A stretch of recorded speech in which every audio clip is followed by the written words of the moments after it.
তাফসিরে ইবনে কাসিরে বর্ণিত আছে, হযরত দাউদ আলাইহিস সালাম তার রাজত্বকালে ছদ্মবেশে বাজারে যেতেন এবং বিভিন্ন দিক থেকে আগত লোকেদের জিজ্ঞেস করতেন যে দাউদ কেমন লোক। তার রাজত্বে ইনসাফ ও সুবিচার প্রতিষ্ঠিত ছিল। সব মানুষ সুখে শান্তিতে দিন যাপন করত। রাষ্ট্রের বিরুদ্ধে কারো কোনো অভিযোগ ছিল না। তাই যাকেই প্রশ্ন করা হতো সেই হযরত দাউদ আলাইহিস সালাম এর প্রশংসা ও গুণকীর্তন ন্যায় বিচারের কারণে কৃতজ্ঞতা প্রকাশ করত। আল্লাহ তাআলা তার শিক্ষার জন্য একজন ফেরেশতা মানুষ বেশে প্রেরণ করেন।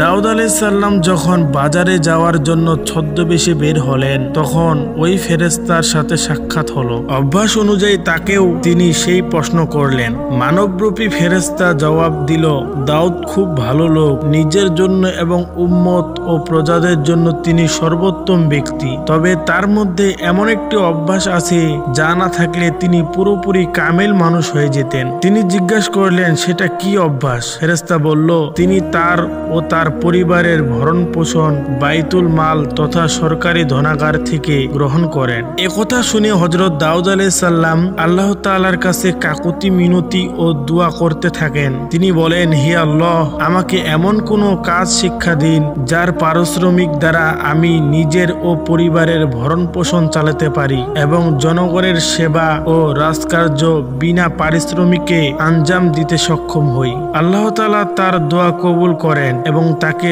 বর্ম নির্মাণ কৌশল শিখিয়ে দিলেন। রাসূল হিসাবে সম্মান স্বরূপ তার জন্য লোহাকে মোমের মতো নরম করে দেওয়া হলো যাতে কাজটি সহজ হয় এবং অল্প সময়ে জীবিকা উপার্জন করে তিনি অবশিষ্ট সময় ইবাদত ও রাজকার্যে নিজেকে নিয়োজিত করতেন। প্রিয় মুসলিম ভাই এবং বোনেরা, আমাদের এই ভিডিওটি দেখে যদি আপনাদের কিছু উপকার হয় তাহলে অবশ্যই চ্যানেলটি সাবস্ক্রাইব করে রাখবেন পরবর্তী ভিডিও পাওয়ার জন্য।